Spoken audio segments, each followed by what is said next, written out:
Let's do it. I'm spitting. I'm getting so excited. She's drooling here. This is. I literally did drool a little. Do we want to do timer? Oh yeah, I feel like I like having that 30-minute countdown. I do too, and I feel so out of practice. Okay, here we go. Here we go. It's happening. Here we go. Okay, 30 minutes on the clock. And Let's begin. Go. How are you doing? Well, I'm pretty good, actually. Oh, good. Yeah. I thought you were going to be one of those people who says, well. Oh, I have a lot of thoughts on that. I have thoughts on that. What are your thoughts on I that? think they're both correct. Yes. And so I don't like it when people, I'm doing well, are judgy about the I am gooders. Oh, well, I'm totally judgy because I think the people who say well think that they're in the right. Technically, that is an acceptable answer, Yes. not an incorrect answer. But that specifically means health. Right. Like, how are you? Yeah. And okay, that's fine. But maybe they were brought up in a different world where people asked about your health all the time versus when you say, hey, how you doing? Yeah, and But I agree with you. They're not in the wrong. well, I'm almost judgy because of their judginess. yeah, I think I am too. And I think probably where it comes from is like, were you ever corrected as a kid? If you're like, how are you? What is like? How am I feeling? Like what am I thinking of? Where there's people say good when well is the correct answer. Well, if it's to modify like I'm feeling good, that's wrong. So it's I'm feeling well. Yeah. Or I'm doing well. Unless you really are doing good if you're building homes Yeah. in Mexico or something. So I think what happens is we learn that early on, Right. that's grammatically correct, and then our grammatical rules, we get a little bit looser on them, or like the details get hazier, and then we start thinking, oh, well, then it must be I'm doing well. Yeah. But I do sometimes think I say I'm doing well. I think I do too. it rolls right off the tongue, and I mean I'm doing good, or I'm good. Yeah. I'm good. I'm well. I'm good. Yes. Okay. I'm doing well. It to me means I'm good. Yes. Like I agree. everything's copacetic, whatever. So let me ask you this. Yes. How are you? I'm well. And I'm also good. Good. Okay, so topic, Anthony. Yes. We obviously have no iPads out today because we're freeballing it. Okay, so this isn't going to be concise. We're going to have to tighten this up in our topic. Yes. I want to talk about minimalism, Okay. and because I think people hear minimalism and then they think minimalism in the physical space, like the cliche white walls, one piece of furniture, a mattress on the floor. And we definitely can touch on that too, because I think we are minimalists in a way. Right. But also minimalism, like as it relates to simplification and Okay. like, yeah, this idea of like, because I think sort of like a simple life or like slow living, as it's sometimes known, and minimalism especially relate to the creative process and to being a creator, which is what we talk about here That's true. on X Candid Creatives, now Last Word Podcast. We're going to have to say like, oh, it's the Last Word Podcast, formerly Candid Creatives. Just the same way that nobody can still yet say X in the written news without saying formerly Twitter. Yeah, that's so. I wonder if that's going to change, or I keep waiting for Twitter to cave. See, keep waiting for X to cave and be like, fine, we're Twitter, because they keep going with it, and I'm like, nobody. I think I've seen one company, Planoly, in there. Like if you have social media icons, Yeah. Planoly has an X icon. Oh. But I'm wondering if that's because they partner with X because they're a social media like posting thing, so maybe they have to, Right, like, contractually to be a partner or whatever. Yeah. I think they're the only ones I've ever seen. Everybody still has the Twitter icon. Yeah, maybe they're just waiting to see what it's, because they've all got to be like, X isn't going to be the final name, right? He's going to get bored with this thing, sell it, and they're going to go either back to Twitter or come up with a good name. Actually, don't mind the name X, but I think like Twitter was such an established thing, Right. and tweet is such an established thing. Yeah, Yeah. What's the verb? What do you do on X? I X'd. See, that just sounds like that does not sound good. Okay, so minimalism, Anthony. Yes. Do you I'm saying a lot of ums today. See, this I'm is what counting happens them. when I don't have my iPad. We get a little ticker. Would you agree with this statement? Less is more when it comes to the creative statement. or the creative process, and why or why not? I think at some point, yes, I would agree with that. I think if you cut away too much, then you're left with nothing, and then you don't have anything. But as long as you have something, then sometimes adding more to it doesn't necessarily make it better, and in fact can make it worse. Well, see, I think you're talking maybe about the creation itself. Oh, okay. And whereas I'm talking about the creative process. We can talk about yours too. But what's the difference? Well, like the creation would be for you, your set or your jokes. Yeah. Okay. And your process would be the tools and like mindset and approach you take to create those jokes. I see. So we've touched on this before, but like the idea of like a notebook versus Notion and all those types of things. Then I will revise my answer to your statement. And yes, I agree. Less is more. Less is better. Yeah. Well, I can't remember now what your original statement was, but anyway, I prefer less. I'm kind of borrowing less is more. I mean, that's a common minimalism thing, and I think Cal Newport, digital minimalism, I want to say he does that a lot. Sure. Greg McEwen, essentialism, all these things that we like. But I noticed that I am very attracted to these books, probably more than you are, in terms of like I've always gravitated towards the minimalism. Like I loved the Marie Kondo, to an extent though. Like hers is much more again about your physical goods. And like that idea of like, does this spark joy? Right. And I like that idea, but we're pretty good, I think, in the minimalist sense now. Yeah. Well, I feel like our apartment forces us to be somewhat minimalistic. Yeah, that's true. Like we can't afford space-wise to bring extraneous stuff into our home. Well, and that's actually a great point because when we first downsized, it was never like, hey, we want to be minimalist. It's we were moving from a 2-bedroom to a studio apartment. And that was just a sheer, and like, not only that, but we had storage unit, which we definitely didn't have when we first moved to New York. And we had stuff at our parents' house that we like, that was like a half-hour drive before. And all of a sudden we're going across the country. Like we couldn't do that. But I find it interesting that in hindsight, we did that because we had to. We did the first purge and we realized, nope, we have to get rid of even more because we moved in and there was no place to put stuff. So we got rid of more and more. But then it never felt, as we were doing that, it was painful, but it never felt like a loss. No. Which surprised me at the time. And maybe I didn't even realize at the time. But it almost became like addicting, I think. Yeah, getting rid of so much crap makes you realize how little you need to get by. Well, and the fact that you called it crap, like that's the thing. You're like, sometimes you're like, what is all this crap? Right. Yeah. At the time, like before you get rid of it, I remember it, like we had things, like we just had stuff and we liked our stuff. It was nice stuff, somewhat, but then all of a sudden it's gone and you're like, oh, I didn't care about that stuff. Yep. I mean, it would be and nice if right, exactly. Like I would like to not lose my computer. Excuse me. I'd like to not lose my computer. That'd be nice. Or, a camera or a Bailey. But well, sometimes. I mean, if we get a new couch or something, there's no room for her. She's got to go. One in, one out. But yeah, just getting rid of stuff made me realize how little we need to enjoy, like just living at home.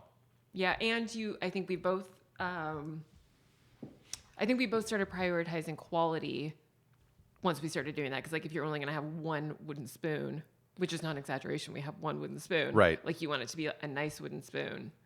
Yeah. And if you have one sweatshirt or whatever, you want it to be a nice sweatshirt. Well, we've gone over to other people's houses, even family, like, and we're helping them cook or something. And you know that feeling, you open up their like drawer and it's full of how many pizza cutters do they need? Yeah. They've got 18 knives. And how many like spatulas? Right. Yeah. And it's like, do you actually use all this stuff?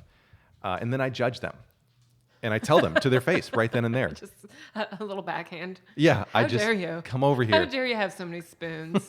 Well, I think too, and like this is actually, I had not thought this out before, but like as we're having this conversation, it really does have a ripple effect because then it's not just, okay, so we had to get rid of stuff because we had to. Now we're getting rid of stuff because we like to. And now we're getting rid of stuff, we're appreciating things more. But then even when you get down to like like the one wooden spoon example, then it also sort of spills into like, okay, what am I going to make? This sounds so silly, but what am I going to make with this one wooden spoon? Yeah. And then you start paying attention to your food quality, and then you start being okay, well, the same is true for, we talk about this all the time when we cook, is less is more in that too. Like you get a few really good ingredients, and so many times that dish tastes so much better than this other recipe you made where you bought, and you know how it is, you buy like the 15 different things, like the special vinegars, and you have to get 2 different kinds of orange juices and, like different spices. Right. Well, let me ask you this question. Did you get rid of anything that you regret? 2 things. Ooh. Not quite. Yeah. Well, one, I don't know why we did this, and I'm sure it was my stupid idea. We were going hardcore minimalist when we were moving from Upper West Side back to Mima. And we moved into that tiny studio, and we lasted a month. Maybe a month. We had to go way minimalist because it was even smaller kitchen we had here. We had no room whatsoever. Like there was I think, whatever. We had 8 steak knives, and we now only have 4. Because we got rid of some. And that was just the dumbest, like of all the things you're going to get rid of. And I mean, like granted, I don't think I've ever been in a situation like, well, I wish we had more steak knives because we don't host big groups of people. And again, to the point of minimalism, like you can always make do. Like usually if we do, like I think at Thanksgiving, one of us had a butter knife instead of the steak knife. Right, at the table. Nobody noticed, nobody cared, and it was fine. That was one where I'm like, why did I do that? Like that was just... Yeah, because we had that flip case or something, right? That I'm glad we got rid of the case, but then... That was just dumb. And then... That was dumb. This one I don't mind for myself, because if it was up to me, I would get rid of like most of the stuff we have in the kitchen now. But I've noticed with you, because you are less of a minimalist in the kitchen, because you like to have more variety in the types of things you can cook. I wish for your sake we would not have gotten rid of the big Cuisinart. Oh, well, if you want it, my mom actually still has it. I don't. Oh, like okay. I would for your sake. Oh yeah. But I mean, actually, I wouldn't mind. Like if you want it, sure. I absolutely would not push against that. But that's funny that she has it. Yeah, she has 2 of them, because because she inherited like her dad's, like my grandfather's. I mean, he had a Cuisinart from when, I think. Yeah, I guess maybe she got it when my grandma passed away. But yeah, she's got that Cuisinart, and then the one that we gave her. She is just sitting spare. it's like a spare Cuisinart. It's just sitting in a bin. Funny. That's funny timing. Well, and my thoughts though on the Cuisinart, we're just talking about straight up minimalism here. I like it. With the reason I think I'm like less excited about that is because I know that it takes longer, but one thing that I actually enjoy, because if we cook together, I'm more like the sous chef, but like we spend time in the kitchen together preparing a meal, and like I know that it would be so much faster to, in theory, I think, to put, like, if you're grating a ton of cheese for something, to put that little thingy mabob that you can do there. Or, like, if you're doing, like, 2 onions or 3 onions for some reason, to put it in the Cuisinart. Like, I get that. But for me, I love the process just love the process. I love knowing you can do all of that with one knife.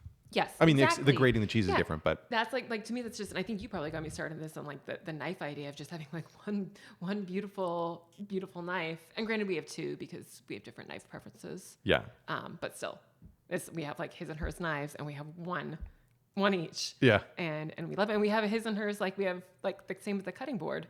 Oh, yeah, yeah. I mean, I like them both equally, but we have, like a big one and then a smaller one. And... Well, it's like we've each got our own station. Yeah, yeah, and I love that. What about you? Anything you regret getting rid of? None come to mind right now. Was it none comes to mind? I think it's none comes to mind. But I think over the years I have felt, I wish I hadn't gotten rid of that. The Cuisinart might be actually on the cusp of like, that'd be nice. But it's used so infrequently. Yeah. I don't know. We can make do. I haven't missed it that much. Well, and like the only time I've ever kind of missed it was like, okay, like I guess one thing that you probably don't, I don't even know if you could do it by hand. You probably could, but it would be a pain. Is stuff like pestos. Right. But that's something like we love pesto, but also like we know places around here where you can get really good pre-made pesto. And in general, I like making our own, but that's kind of like one of those trade-offs for like the once a quarter time that we really want the specific kind of pesto. Yeah. I'll spend a little bit more to buy it from Italy and not have this huge appliance that we literally don't have room for in a tiny apartment.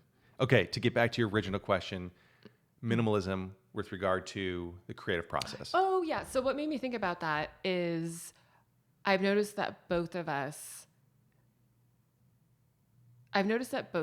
when, I don't know if it's when we're feeling aimless or overwhelmed or whatever the case may be, for whatever reason, we start the day and we're like, okay, we want to work on something. What are we working on? It's like, every single time we will just get a piece of paper. Yeah. Like we'll get an index or like a bullet journal, a notebook, like a piece, like it could be a scrap of paper. We keep that little notebook over here. That's like a tiny, whatever, 4x4 thing. And we just start there. And we've been doing that for years. And I don't think we even consciously think of it of like, okay, like I'm stuck. I'm going to go to a piece of paper. There's just something very like instinctive of stripping away everything. Yeah. And I've noticed that's the same for me on digital products as well. But yeah, the piece of paper thing I noticed you mentioned the other day. You're like, I have all these things that I want to do, but I don't know what I should be doing right now. I think I just need to get a little piece of paper. And I was like, oh my God, that sums up like so much of what we do is get rid of everything and get out a little piece of paper.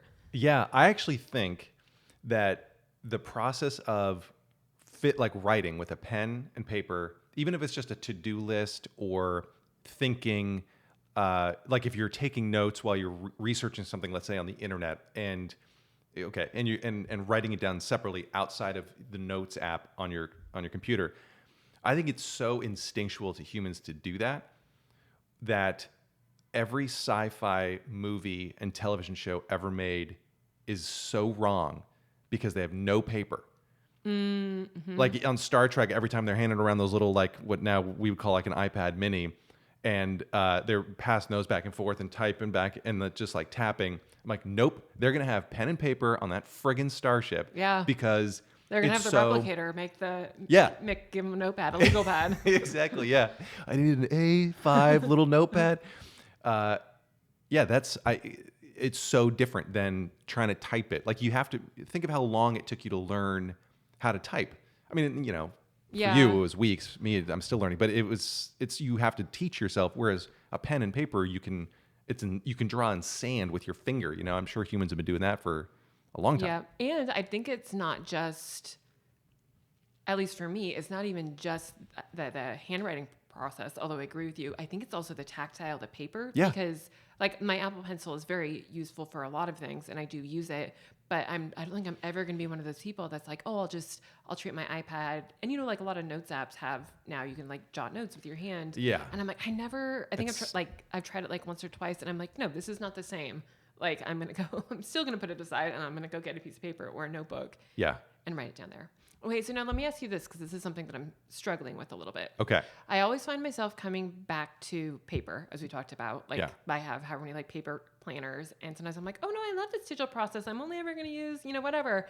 And then I come back to the paper. What always happens to me, and this has actually been a problem, just today I've noticed, I feel like my stuff is my information, my ideas, my to-dos is sort of spread out. Because like some of it I'll write in a notebook, but then sometimes if I don't have my notebook or if it's something that has like a URL appended to it or an attachment, then that makes more sense to do it in, on the computer in whatever app is applicable. But then sometimes I'm like, well, where am I keeping where's my like idea list or like where do like all my tasks live? And then and sometimes project managers really have their place if it's a huge, like some of the web projects I'm working on. Right, I think I would be hard pressed to keep all of that in a notebook because I need quick links to whatever the demo or whatever it may be. So do you ever feel like you lose when you're switching back and forth? Do you ever feel like you lose information? Oh, all the time. Yeah, but so how do we fix that? Maybe that's another topic. I think this is, go ahead. Do we just need a better process? Yeah, I think there's an intake process like that we need. That we're missing. Well, like for instance, I started to use one and I forget to use it sometimes, but I think it's a good idea. And like for joke writing, for me, I'll write in the shower on shower notes. Oh, right. That's where the ideas come for the most part. And then a lot of times they'll sit there for weeks or months, and I'm like, I'll look. There's a lot of these notes in there, and I'll like add a little note over here. I'm like, oh yeah, that's a funny idea, or oh that's what I meant to say. And then at one point or at some point, it becomes formed enough where it needs to be taken to the stage. And my intake process there is and I've experimented with different ways. Once, I mean, a couple of times I actually took that note to the stage. The actual shower note? The actual shower note. Other times, and that was okay. That was fine. At other points, I've like filed it in a notebook, like where I was writing material. That was also okay. But I think what needs to happen, the best way that I've done it is I take that note to my computer. I actually then type it up word for word, or at least the idea. And then I crumple up that note and get rid of it. Yeah. Because I can't have copies, because then I'm like, well, did it get processed or not? And so then I know for sure, oh, this is now in there. And then once it's in I have a Notion database for all my material. Once it's in there, it's got its own process, and that's fine. But it's that analog to digital intake that I think makes the biggest difference. Yep. And I think my problem, because I feel like a lot of the productivity gurus lately have been talking about intake systems, and I'm like, oh yeah, that makes sense, but I have too many of them. Like I'll have, like, I think, like, I don't know if it's like one too many notebooks or like one too many like apps on of whatever I'm working on. Because if I'm working on a project, I'm using one app. So yeah, I think I'm gonna need to take my own advice here and like really. I've been thinking about doing this anyway, but I think I really need to get my system even simpler than it is now and take away some things. Yeah, maybe. One thing that also helped me as well is I set up a weekly reminder to go through my notes. So my notes app, I have a weekly reminder to go through my notes inbox. And the inbox is just a smart folder that collects all the notes that have no hashtag on them. So once... Oh, like no tag? No tag. Yeah, okay. So this is like, I'm out walking around the city or whatever. I do a quick note. I'm like, oh, it'd be really funny. Oh, I think like last night, I woke up in the middle of the night and I couldn't get back to sleep. So I was thinking about jokes. And I was thinking like, we always ask people like, oh, are you in a serious relationship? But we never ask like, oh, are you in a silly relationship? Yeah. Is it frivolous? Right. Yeah. Yeah. Frivolous is a great word. So yeah, I'm going to go write that down later. But I immediately wrote a quick note. And then when my reminder went off, I think it went off today to file it, I went to the inbox, I found that note and I tagged it #material or whatever. And so now it's in notes in material. And then there's a process there where I'll pluck one of those out, write it up, take it to stage, whatever, test it out. But anyway. So here's a follow-up question, because I'm very interested in this process. Like, this is a part of my process that is definitely broken.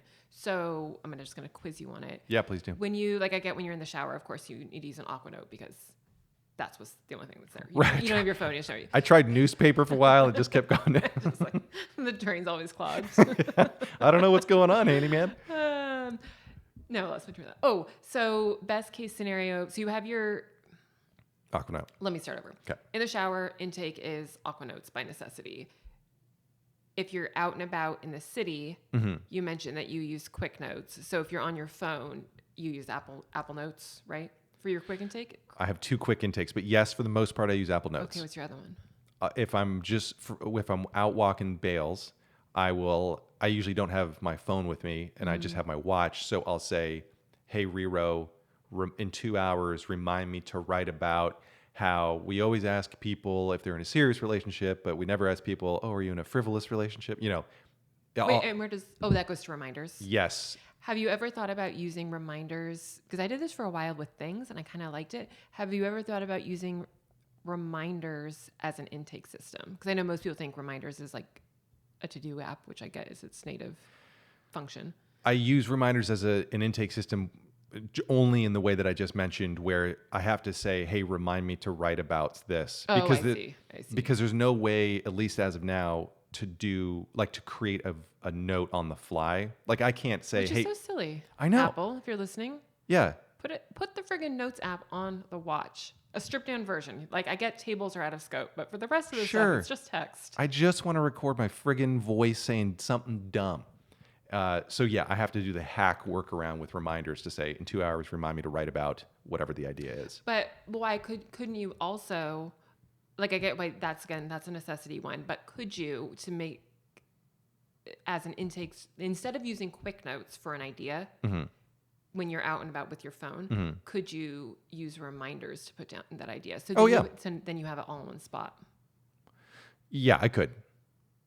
I think, there's no real reason why I couldn't. I think in general, if I'm typing it, it's usually because I'm not in a place where I can say like, hey, remind me to write about the size of my, like, Okay, and so once it's in quick notes or reminders, yeah. and then what do you? Then it gets moved to Notion, and then where do you write it? You say like, remind me to write about. Where do you write about it? Usually the first like cut, the rough stuff is in notes, and then it gets moved over to Notion, usually once it's been tested. But yeah. Okay, now I'm gonna just keep going with this because I really want to know. Yeah. There's been on YouTube, and actually this might be a little old, so maybe I may be way behind the times. But there was like, it seems like there was like a little mini trend on YouTube on some people that I follow of basically going to like a little pocket notebook and using that for everything. And I know you've used those. Have you ever thought about, so shower exempted, walking Bailey exempted, right? Because then you're without any tools. So you use Aqua Notes and you use a watch. I get that. But would you ever consider using that little notebook as your only intake system? So instead of when you're out in the city, always carrying with you, instead of pulling up a quick note. Oh, absolutely. I'd love to. Our conversation about the pen and paper. Yes, and I would love to do that. I think the only reason I haven't done it yet is because I haven't thought through that intake process. Like, where does it go from there? Because I'm hesitant to like rip that page out. I know I could and I should, and that's fine. But I feel weird like defacing the notebook because it's a nice little notebook. Yeah. But if that would be a great idea to always have it in there and set it up. And then maybe once it's been transferred to a digital format, then I can like, put a little check in the corner or something. Even like you could treat that little notebook as a bullet journal essentially, but instead of a bullet journal just for tasks, it could be like a bullet journal of ideas. Yeah. And then you could check them off or, whatever. Migrate them, or point. Yeah, exactly. Yeah. Oh, that's a good idea. Oh, that's a good idea. Okay. Yeah, I've been thinking, like, as I just this morning, we've been talking about minimalism in general recently. So the topic's been on my mind. But then today, like, I've completed actually all of my current projects that I had. I mean, wow. I have a bunch that I want to work on. No wonder you're freeballing it. Yeah, my ones that were like in flight, I'm like, okay, so what am I doing next? And I had this sense, I'm like, I have no idea. I have so many ideas, but first of all, my ideas are everywhere. And also the things that I want to do are everywhere. And like, how do I focus it? And also I'm just like, where's all my information? And I'm like, oh, well, some's in Milano. And then like that's why I was asking for the Notion link, even though I hate Notion. Cause I'm like, oh, well, a lot of the podcast stuff lives in Notion because you maintain it. So then I'm like, I don't have any like insight into like that's right. It just, everything feels disorganized. So let me tell you this thought that I had. Okay. You don't have to come with me on this adventure, but I'm contemplating for the rest of March. Yeah. Only using I'm already excited. One notebook, a little notebook, and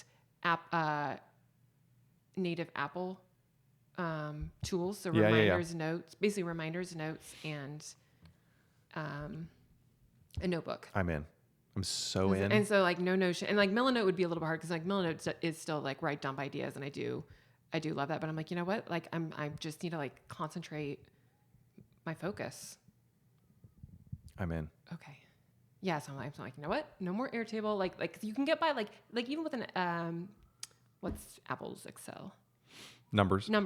Like you can do so much of what we do in like this fancy database that I do. I know your Notion setup is much more complex with your jokes, but I'm like, so much of what I use like a fancy Airtable thing for, I'm like, you could just put it in a spreadsheet and be right there. Sure. You always know where it is. Yeah, and again, it just comes down to the idea of simplifying, like. Because I think that the bigger the tools get, then the more scattered your ideas get. And the more scattered your ideas get, then I'm like, well, what am I even freaking working on here? Yeah. And then I feel like that actually hurts I'm just going to keep going with this topic. Do it. I feel like that also, I think, ultimately ends up diminishing the quality of whatever I'm creating because it feels so scattered. Like we've talked with Last Word, this idea of like, okay, like making Last Word about minimalist designs and simple things. Like even when we did our toolkit on the website, when we were like that's, it's just a list. And that was the most freeing thing ever to not have to go worry about thumbnails and formatting and like, let's put this into a fancy gallery. It was like, here's just a list of tools that we like. And then like the second you do that, then you can move on to something else and you strip away all the garbage. Right. Or the fluff, I should say. It's not garbage, but the unnecessary. So. Yeah, I'm in. Yes. Let's do it. I'm spitting. I'm getting so excited. She's drooling here. This is. I literally did drool a little. Okay, good thing the timer's up. I need to go settle down. Get a hold of yourself. Well, thanks. Yeah. Thanks. This was, you picked this topic and it was a great one. Well, and I actually got a ton of ideas from you on process. This is a first. It is a first, I will say. Because normally I'm the one being force-fed ideas on process and everything. And it's always been helpful. But it's usually a one-way street. And well, maybe that's the problem. Maybe I've been so like, I love process, and I think because I love it so much, I have a tendency to overcomplicate when in reality, like, my passion is simplification. Right. And I need to apply. I've never applied like that obsession with minimalism and less is more to my process. I think, and that's. Ooh. Like I said, that's why I want to get rid of the tool. Oh, and the other thing that made me think this real quick, because I've turned in Miranda in retrograde copy edits, I don't need Word. Oh. And I'm like, so I deactivated, and I probably need to like re-up it at some point, but I canceled that subscription. Oh, how good did that feel? It felt so friggin' good. I still have it for a couple more months, so like if they have extra questions, I can still use it. But yeah, like that, getting rid of Ulysses, I don't need for a while. Like there's all these tools. I'm like, I wonder how much I could get by of just using the basics, and I'm just gonna see what happens. Could you could you wipe your machine? Would you go that far to wipe your machine? That's a good idea. And just start fresh? I should do that. I might do that. Maybe that'll be my project this afternoon. We can turn on golf, because that's happening. Oh yeah. Turn on golf, pour a glass of wine, get out my iPad and computer, and wipe everything. I had plans to go to the gym, but now. Oh, you can do that. I can. I'll sit here and have wine and watch golf and. No, I was gonna say now I'm reconsidering. Okay, I'm excited about this. I am too. Okay, thanks everybody. Yeah, thank you so much for watching, for listening, or for however else you're consuming this this podcast. I don't know what else you would do besides watch and listen. Read a transcript. Oh, you could read a transcript. Oh, you could listen to a transcript. Yeah, okay. So there's many options there. Mm-hmm. All right. Thanks very much. We'll see you guys next time. Bye. Bye.